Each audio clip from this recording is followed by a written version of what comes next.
Hello, everyone. Welcome back. This is the Blue Line Blast podcast here in 2026. I'm your host, Jim Biringer, alongside my tag team partner, my co-host, Matthew Blittner. We're off for a little bit, off for the holidays. I hope everybody had a good holiday season. We're back. There's a lot to dive into here on this jam-packed episode with a great guest coming up. Matthew, first of all, hope you're doing well in this new year, and we're ready to talk some hockey. Oh, we're ready to talk hockey. Hope you're doing well too, Jim. You were down in Florida for the Winter Classic. There's a lot to be grateful for in 2026, including the Blue Line Blast podcast, including our special guest that we have coming up later, Brian Compton from NHL.com. One thing that is, I don't know whether to say be grateful for or be thankful for, is that, Jim, we still have our sanity after this weekend with the situation in New Jersey going from 0 to 100 in, what would you say, 2.2? I'd say less than a second. I think it was less than a second. I mean, we went 0 to 60 like that. But that's 0 to 100. You still got to account for those extra 40 miles. All right, I'll give you 1.5 seconds then. I'll give you 1.5 seconds. 1.5 seconds. I mean, it was ugly. It's been ugly. It's a mess in New Jersey. Started before Christmas. It started when Jack Hughes got hurt, and it's continued here. It carried over with the Quinn Hughes saga, and the Devils have lost 4 straight. As we record, they're playing in Minnesota. It's the Hughes Bowl that they were supposed to have in New Jersey when Quinn Hughes was part of the Vancouver Canucks. And look, this Devils team, I don't know where you want to start, but the shellacking they took at the hands of the New York Islanders, 9-0. It was a slobber knocker in favor of the Islanders. It was a straight up slobber knocker. Throw in the towel, whatever it was. Like, they didn't show up. They didn't play hard. I mean, look, they outshot the Islanders and still lost. Then the response game, not very good. Then you have the rumors of Dougie Hamilton, getting scratched. Is he getting traded? Where's he getting traded? Oh, he vetoed this trade. He vetoed that trade. The psyche of this team right now, with accountability issues throughout this team, it's very sad. It is, and I'm going to choose my words carefully here, because there is a point to be made, and the good thing about us being around the team on a day-to-day is we see things. We know how to separate fan anger from what is fact and what is fiction. Okay, now we know, because not only did J.P. Barry, Dougie Hamilton's agent, put out a statement through Pierre LeBrun of The Athletic, which then led to it not only escalating, but then Tom Fitzgerald coming out of hiding briefly, sort of like the groundhog, when he either sees or doesn't see a shadow. But you were in communication with Barry. I was in communication with Barry. A number of media people were. And Jim, we know for a fact that Dougie Hamilton vetoed at least one trade in the last 12 months to go in San Jose. We know, and to be honest, before the season, could you really blame him? No. I mean, no one knew San Jose was going to be that good this year. So, and Hamilton, as a veteran player, has earned the right, which he earned throughout his career, to, when he signed the contract with the Devils, to have a limited no trade clause put in there. That was the player's right. For everyone bashing Tom Fitzgerald for willy-nilly handing out no trade clause, the player earned it. Okay? A lot of players earn it nowadays. Maybe too many, but players earn it. That's a fact. So stop getting mad at handing out no trade, no move clause. The player earned it. He negotiated for it fairly. No one held a gun to Tom Fitzgerald's head. No one held a gun to Hamilton's head. No one made any threat. He earned it. That's without debate. Did Dougie Hamilton veto a trade to Vancouver? as part of the Quinn Hughes deal. It looks like it. But Jim, again, who wants to go to Vancouver right now? And do you blame him? Do you blame him? And let's be honest, did the Canucks really want Dougie Hamilton? It's probably part of the salary to make it work. It would have had to include, multiple picks and stuff. But again, you can't fault a player or a GM for that particular situation. The fault that I'm going to find right here, and it's something that I'll bring up later with our guest Brian Compton, but I'm going to go all in on it right now for my first blast from the blue line of 2026. Dougie Hamilton has a 10-team no-trade clause. So there's 11 teams he cannot be traded to. The 10 on his list, and the team he currently plays for, because you cannot be traded to the team you currently play for. That's true. So there are 11 teams out of 32 that he can't be traded to. Okay. He can still be traded to 21 teams. That is essentially 2/3 of the league. You can't find a deal with 2/3 of the league. You have to play hardball with a player who's been nothing but a good soldier. That you have to all of a sudden be like, well, he's not playing, and you're not going to play until you waive your no trade, even though now he's playing against Minnesota tonight as we record this. Like, it's one thing if a player has a full no trade or a 20-team no trade where the team doesn't have options. The Devils had options. They could have traded him to 2/3 of the league, Jim. I mean, look, it's a sticky situation because we know certain teams have cap space, but if he doesn't want to go there, that's his right not to go there. Now, right, but that's only 10 teams. Well, is it a 10-team no trade or is it a 10-team trade list? Because if it's a 10-team trade list, then 2/3 of the league he can't go to. It's a 10-team no trade. And then this is an issue for New Jersey because then how are you not making this work? And you say, oh, it's not based on performance. The agent comes out and says, this is it's business. This is a business decision. We feel like we're being targeted. The Devils are saying, no, it's based on performance. The truth lies somewhere in the middle. Has Dougie Hamilton played great this year? No. Has he been one of the Devils' worst defensemen this year? Absolutely not. If you look at it, he actually has a positive defensive rating. Right. Okay. So we look different from plus minus. Right. The underlying numbers say one thing. The play on the ice says another thing. Is it the way Sheldon keeps coaching? Is it the way he's being told to coach? Is it the system? Whatever. Something isn't working for him in the system. But if it's him that's being targeted, or to waive his no trade clause, if it's another player, the fact of the matter is it shouldn't just be Dougie Hamilton. It should be other players if it's based on performance. I can circle Andre Palat as a guy. I know he has a limited no trade clause as well. I hate to bring this up because because of the whole Quinn Hughes thing and the brothers and all this stuff. Luke Hughes, after that fiasco against the Carolina Hurricanes, especially that second goal, most coaches around the National Hockey League would have sat a young defenseman for the rest of the game. And unfortunately, that didn't happen in New Jersey. And the fact that the team is struggling the way it is and the mistakes that happen. Yes, I know he had 2 assists against the Winnipeg Jets. So did his brother. But you know what? It doesn't matter.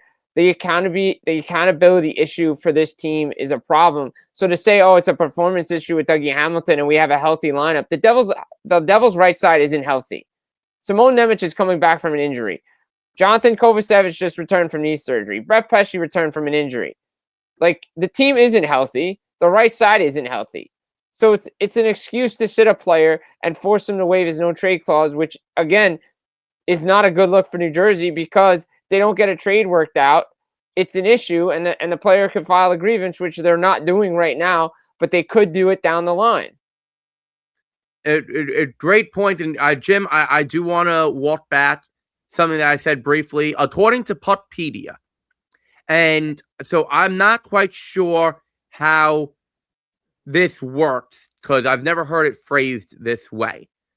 But Dougie Hamilton this season, okay, he has a 10-team trade list. Normally it's called a no trade list. Right. So I've never heard it called a 10-team trade list. So that if it is only 10 teams he can be traded to, okay, the math is against the Devils then because they're only a third of the league you can trade him to. But even so, a third of the league is not one team. It's not no teams. Right. And as you were saying, Andre Palat, not knowing what he has, Andre Palat had, according to Puckpedia, has a no move clause this season, as well as a 10-team trade list. So that's where those two players in particular stand. And I want to go to the point where you said, most coaches would have benched Luke Hughes after that for the rest of the game and potentially taking Luke out of the lineup for the next game. I asked JP Barry, Hamilton's agent, has there been any discussion, consideration, or anything between themselves and the Devils about Hamilton potentially playing on the left side? Because, okay, you want to say the right side's now fully healthy, and you want to give Nemec the chance. Kovacevic, supposedly was their best defenseman last year, and Brett Pesce. Okay, fine. There's your three on the right side. Luke Hughes should have come out of the lineup, as you said, after that game. Whether it's one game or more, he should have come out for at least one game. At least one game. Like, I'm not saying you need to scratch him for 3 straight games, but if Z William is being benched by the Vancouver Canucks and they're last place in the league, and they just required a defenseman who was playing top 4 minutes for the Minnesota Wild, I mean, like, a little accountability here. That's all I'm asking for. Right. So you've got Luke, who was a candidate to come out. You've got Brendan Dillon, who are they going to be any worse with Hamilton in there instead of Dillon? From either a defensive or offensive standpoint. Not really. No. And then, okay, I wouldn't take out Jonas Siegenthaler. No. He's the guy that you keep in there. So, but according to Barry, to his knowledge, it's not an option because the coach says so. So, Jim, it really is looking like it's as multiple people have said, and as we've said, it's a business thing, but why are you going so far out of your way as a team, as an organization, to alienate one of the guys who helped build or help rebuild a culture around your team? Like, you just shouldn't do that. No. You see it across the river in New York. The Devils don't have the luxury of being the New York Rangers. They Chris don't. Murray played hardball with Barclay Goodrow and sank their season because of it last year. Mm-hmm. Okay? He played hardball with Jacob Trouba and sank their season. He played hardball with Chris Kreider and sank their season. Maybe if a player has been a loyal soldier, maybe you don't play hardball. Yeah, you want to try to convince the player to move. It's got to be a better way to do it. Yeah, 100%. Because, like I said, and our guest Brian Compton will probably dive into this a little bit more too if the topic does come up. But the Rangers have the luxury of being the Rangers, right? They play in Madison Square Garden. It's New York City. There's a little bit more of an appeal to free agents to go there. You start doing this with guys who came in, who wanted to come here to help you. That's not a good look for New Jersey because it's going to be a difficulty to sign free agents to come here. Players talk, and you built the Devils' reputation before right now wasn't good. Free agents didn't want to come here. No winning, nothing really going on. That could go back to that way, and it'd be hard to attract free agents to come to New Jersey and help put a winner together. Like, it's just being honest, guys. Just talk, and you look at it and you say to yourself, "All right, so." If this is the case with Hamilton, what are they going to do with Palat? I mean, Palat only played less than 6 minutes in a game that they lost. And now, as of now, for puck drop, he's playing top 6 again. Do they know what they want to do with this lineup? Like, I'm not trying to bash Sheldon Keefe because I don't know if it's a Sheldon Keefe problem, but the fundamental pieces that they have on this team, and I agree with him in his post-game interviews, this team isn't as good as we think it is, The players aren't as good as they think they are, and they're not buying into the system that they're trying to do. Whether it's something new, whether he's asked to change it, something is not working with this team, and a major shakeup needs to happen. Absolutely. And, the funny thing is, you touched on Sheldon Keefe's postgame.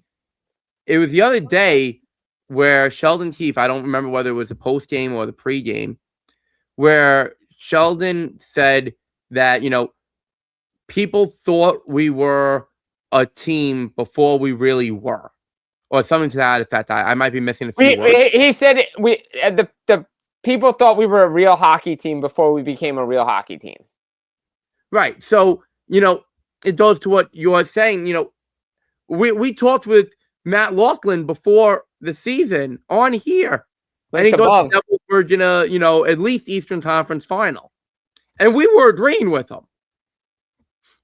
Jim, I think a lot of people, ourselves included, overvalued do I think they're as bad as what they're playing? Absolutely not. No. There's just too much talent on the team to be as bad as what they're currently showing. But the truth has to be somewhere in the middle.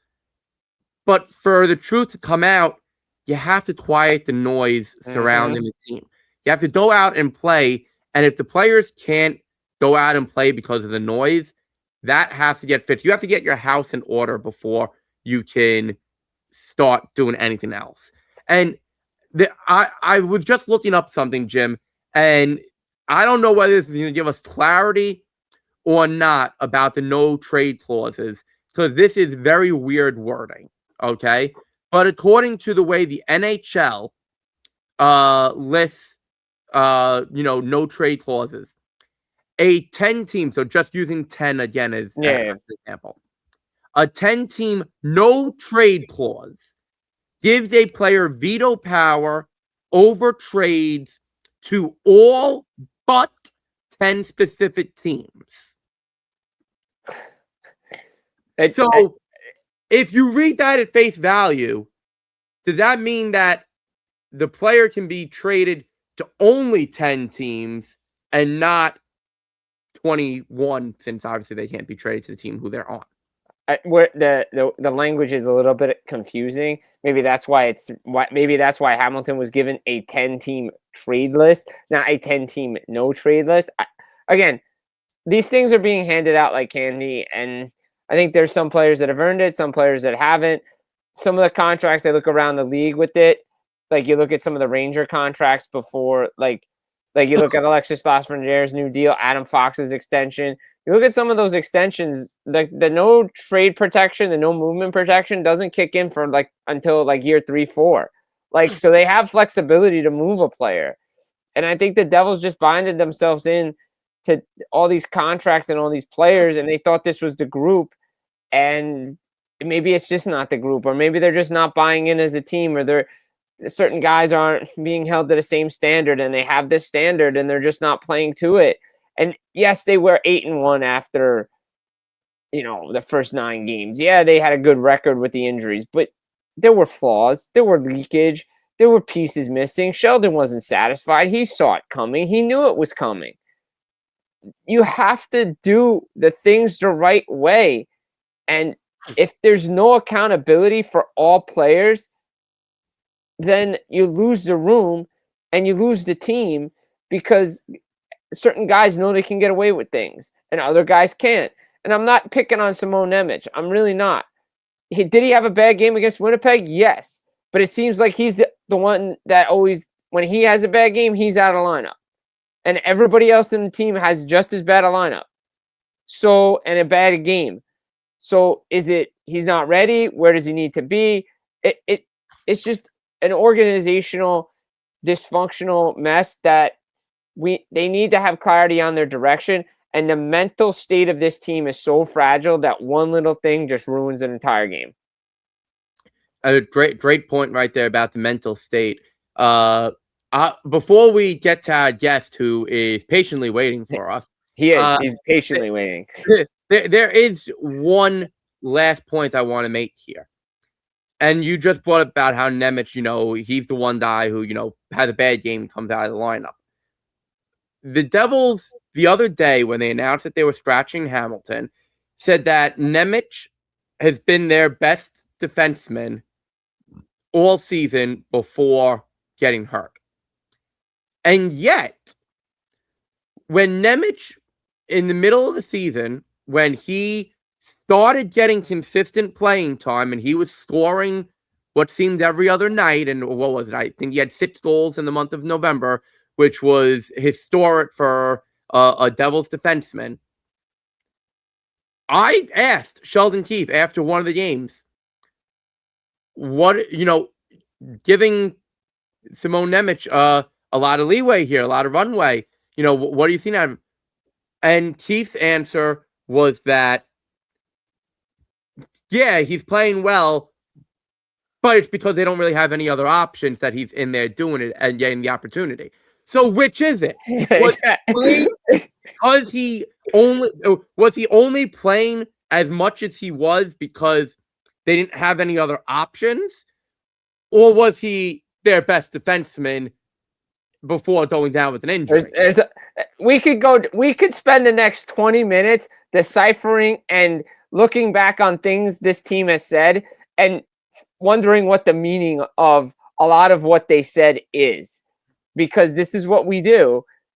And there's a lot of quotes that you can put back on the team and ask of the team. And that's another one that you can add into the notebook along of what is depth scoring. Holes that's a little deep. What is it? Top 6, this and that. Like, the offense will be in the room. Like all of that kind of stuff. I agree with you. Which is it? Because if he's your best defenseman, he shouldn't come out of the lineup. Right. But if he's only being given an opportunity to play because they had no other options, he's clearly not your best defenseman. And it goes to my point of one last thing as we close this out. Goes to my point of maybe they really want him in the AHL developing and honing his skills so he can be ready when this team takes that step. I don't know. That's just what it feels like to me.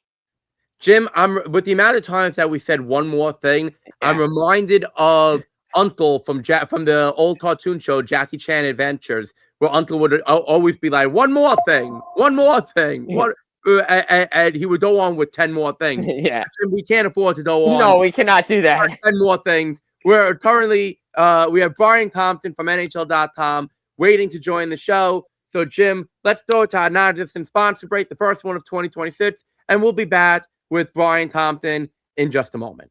Welcome back, ladies and gentlemen, from our first non-existent sponsor break of 2026. We are now joined, of course, by veteran NHL writer and editor Brian Compton. Brian, welcome to the Blue Line Blast podcast. How are you doing today?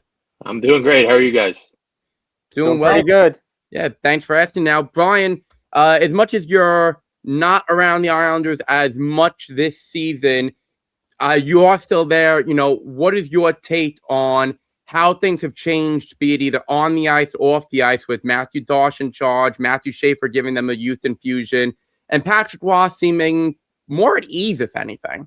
Yeah, I totally agree. I think it all really goes back to Matthew Schaefer. It's no disrespect to Matthew Darche. I'm sure he's put some of his footprints on this team, getting Emil Heineman in the Noah Dobson trade, getting those 2 picks. But the Islanders won the lottery in more ways than one with Matthew Schaefer. This kid is just a total package on and off the ice. He's got that Cale Makar type of play on the ice and then off the ice. I've never seen a more level-headed, mature kid, or 18-year-old anyway, than Matthew. He's just a phenomenal human being, especially when you think about all the stuff that he's been through, losing his mom a couple of years ago and then his billet mom right after that in Erie. So I think it's again, it's no disrespect to Matthew Darche, but when you can get a guy like Matthew Schaefer with the number 1 pick, it just changes the whole complexion, not just of the on-ice product, but off the ice as well. Yeah, and speaking of off the ice, we had the news that came out in Columbus right before we were supposed to record tonight about the coaching change, the first coaching change of the season, head coaching change anyway. Dean Evison out, Rick Bowness coming in, the Columbus Blue Jackets saying, all right, this is a crucial stretch for us. And Don Waddell not afraid to pull the trigger here and try to salvage this season. What did you think of this coaching change, and what do you think this can do for this another young team in the league? I was shocked, and this is life as an editor working in a newsroom, right? It's 4:30. You're thinking about packing up your stuff in a few minutes to go home, and then all of a sudden the nuke drops from Columbus. But Dean did a phenomenal job with that team last season. I mean, the tragedy with Johnny Gaudreau, 2 weeks before the start of training camp, and they were in the playoff race until the last day of the regular season. He did a phenomenal job with that hockey team.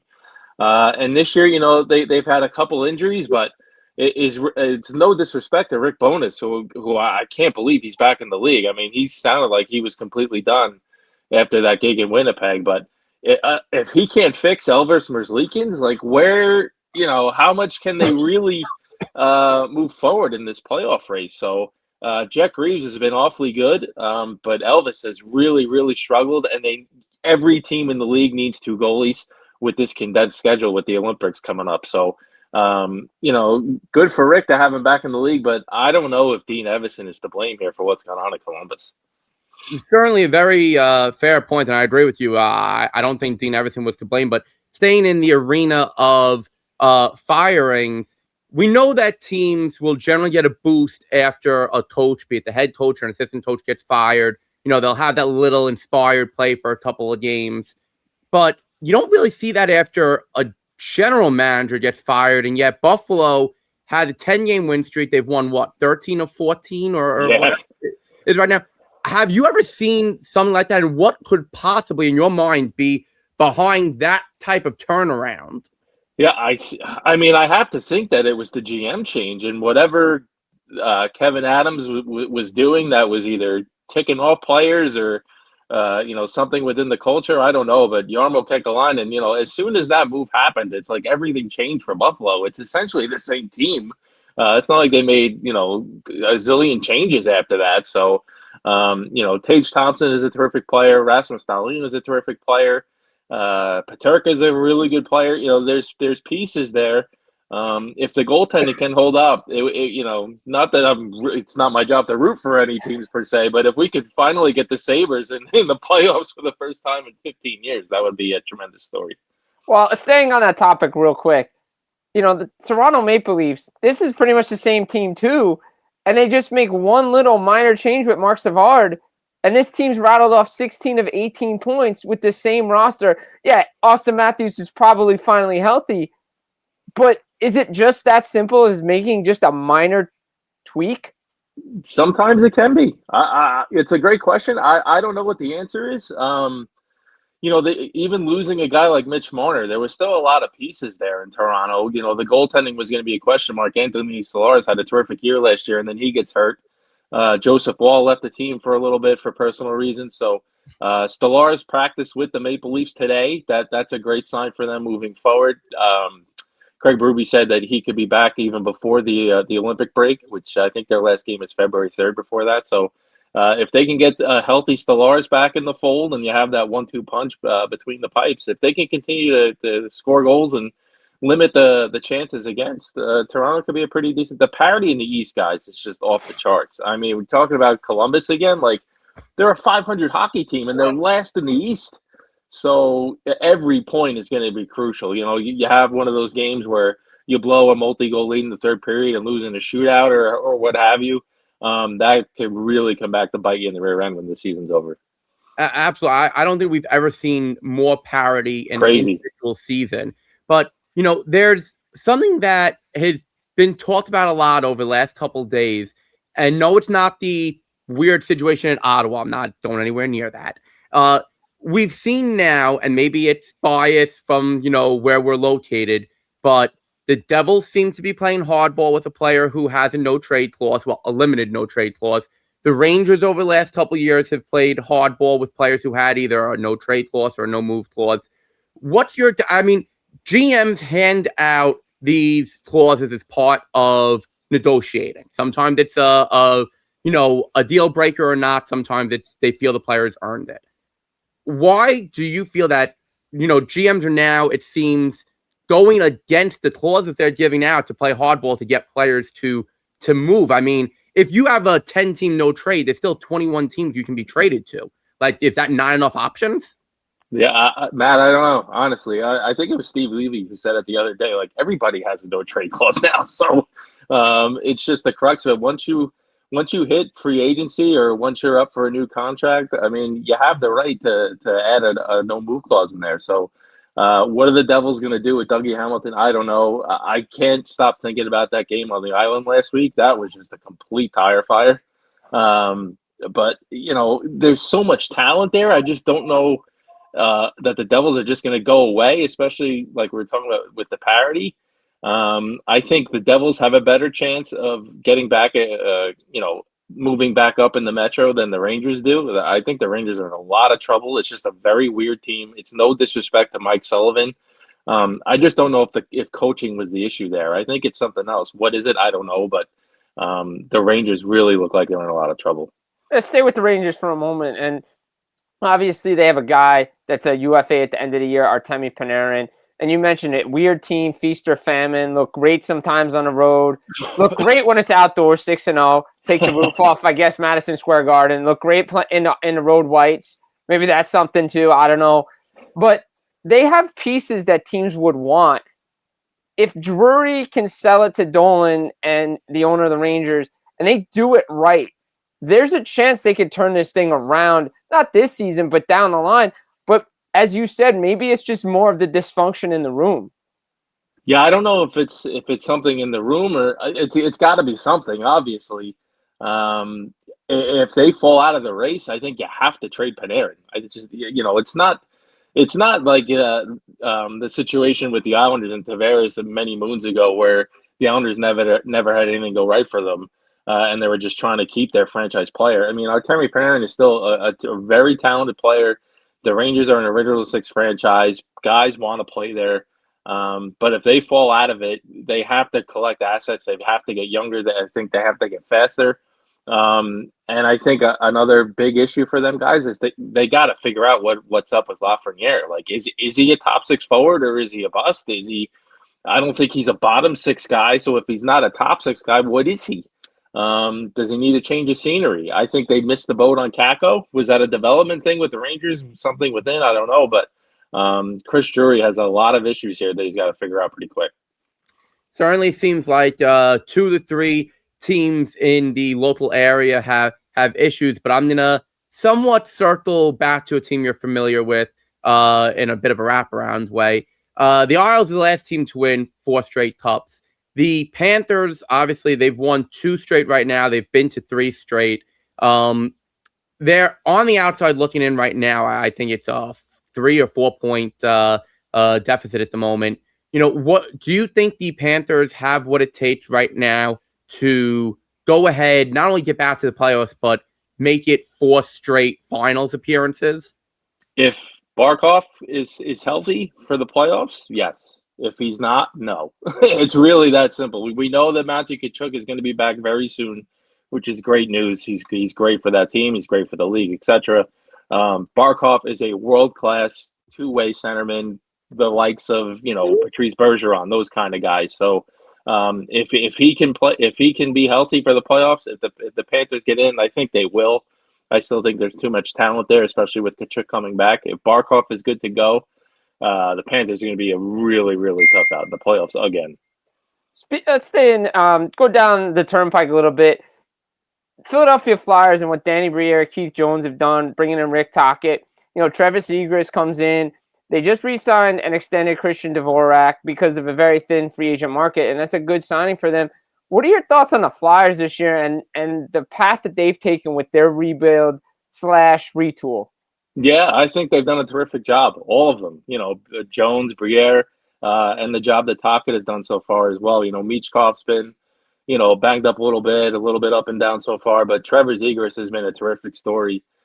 He just seems so reinvigorated, like we were saying before with the Rangers, a guy who just needed a change of scenery.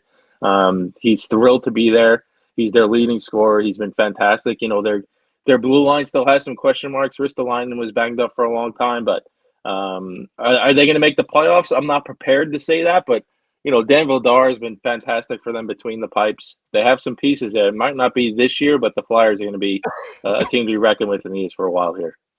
Absolutely. A great analysis of all the teams, Brian. And, we've enjoyed this hockey talk with you, but I want to give you a chance right now to plug something that you're working on. I saw, I think it was a couple days ago, that you opened or reopened the signings for your MS walk that you have coming up in the springtime.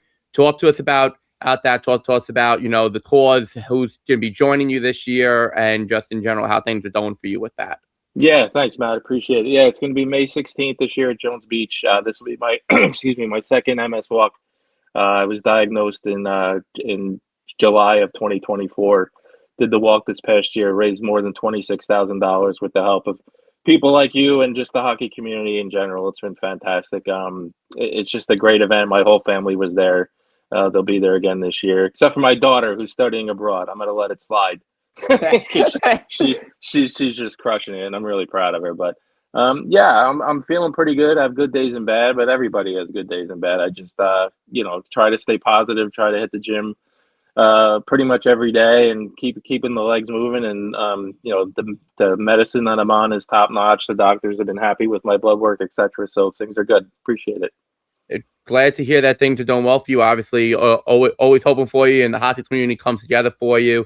Again, everyone, has been talked with Brian Compton, veteran writer and editor, NHL.com, and we'll be back with more Blue Line Blast podcast on the other side of this non-existent sponsor break. All right, ladies and gentlemen, welcome back from our second non-existent sponsor break of the show. There's the mug.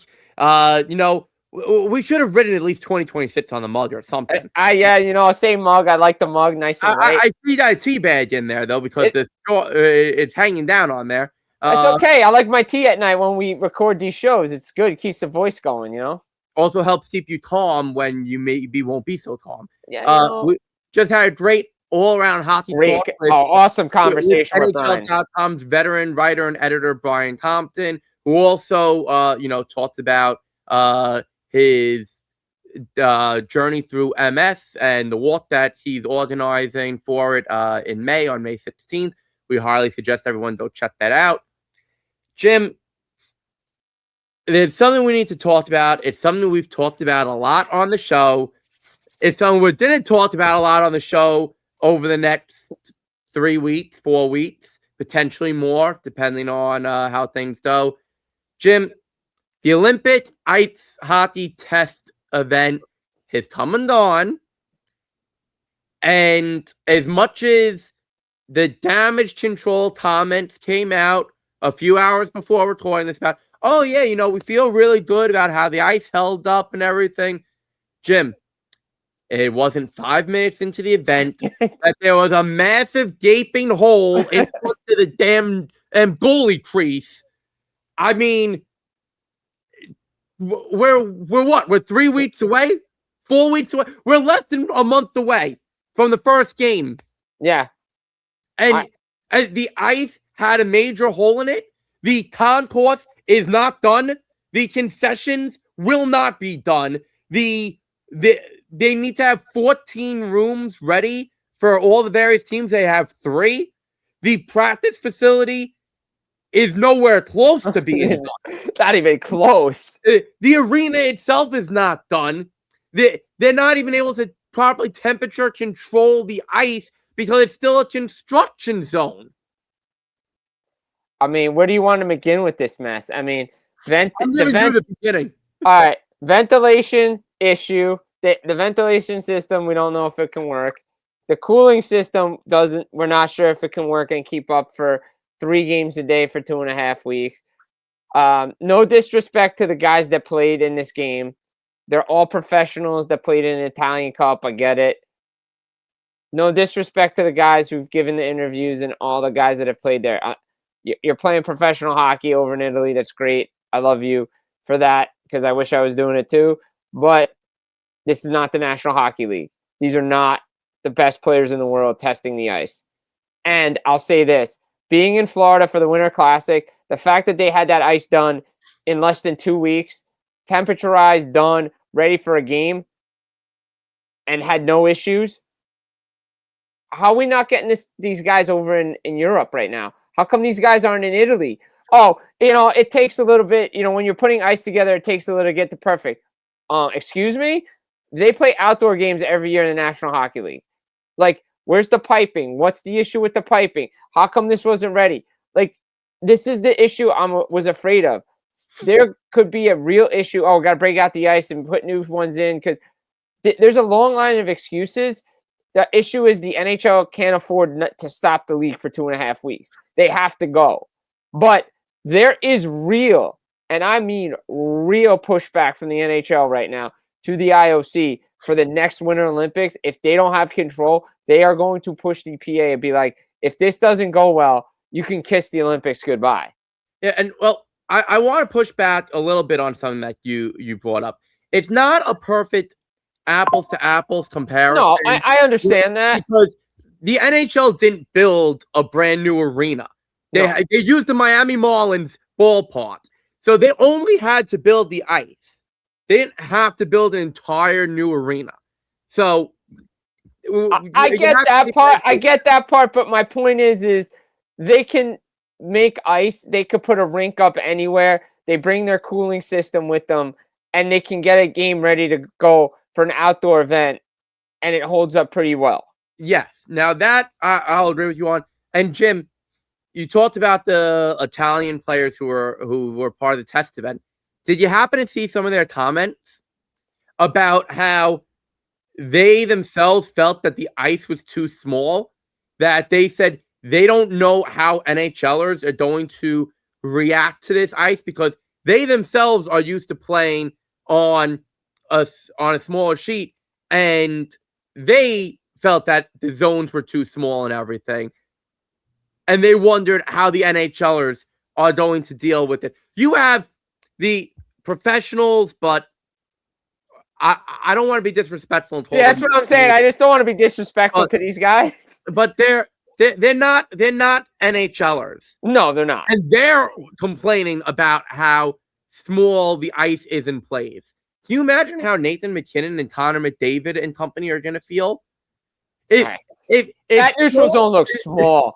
That neutral zone is small, Matt. It really is. That is a major, major problem. And I forget who posted the photo on Twitter. I apologize to whichever reporter it was out there who did it, because you deserve the credit, obviously. But the facilities for the players in the actual rink, forget about the practice facility because that's not even close to being anywhere done. Jim, there are local ice skating rinks for the public near my house in Brooklyn, New York, who have a better area for the skaters to get ready or to, get dressed after skating than what it looks like is available at the Olympics. That is a major, major problem. Okay, it's a big time problem. Everyone knows in the NHL that home dressing rooms are always pretty damn good, with the exception of a couple, because teams have called out their owners on. And then the visiting rooms are always less because the home team never wants the visitors to be too comfortable. It's part of that whole competitive advantage thing. Jim, the visiting rooms in the NHL are going to look and feel like a damn palace compared to what's going on over in Italy right now. The accommodations for the players are not good. The village isn't even, look, it might be a nice walk, nice surrounding, all that stuff. But I've played in better. I've gone to tournaments where, I might have been dressing in like a little closet with a couple of benches, but it felt better than this.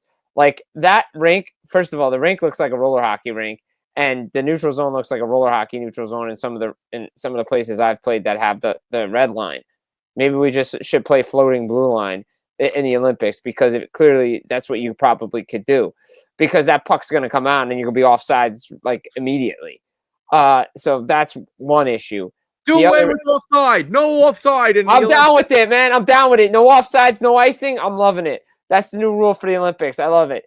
But no, seriously, like it's just below their standards of what they should have right now. Really below their standards. It's not good.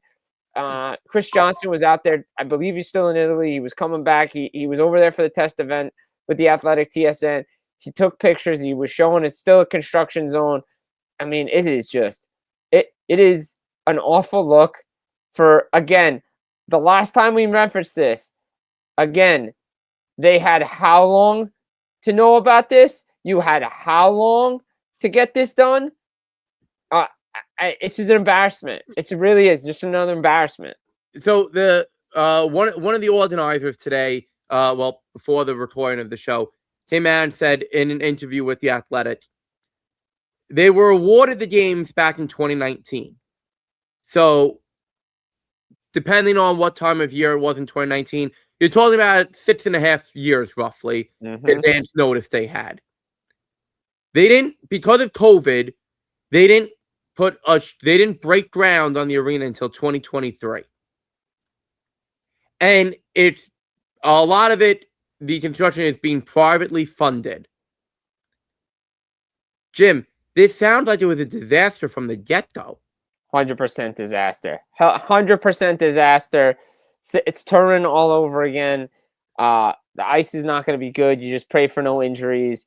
These players deserve a lot better. They're invited guests. I get it. Like I said, I think the NHL is going to send a clear message to the IOC come next time when they have the Winter Olympics. If you want us here, you give us control over a lot of stuff, because they're going to ask for it. And they may get it, they may not get it. And if they don't get it, they may go to the PA and say, no more. That's it. We're not going. If the accommodations continue to be this poor. World Cup every 2 years. World Cup and then 4 nations. I'm looking forward more to the World Cup of hockey than I am to this.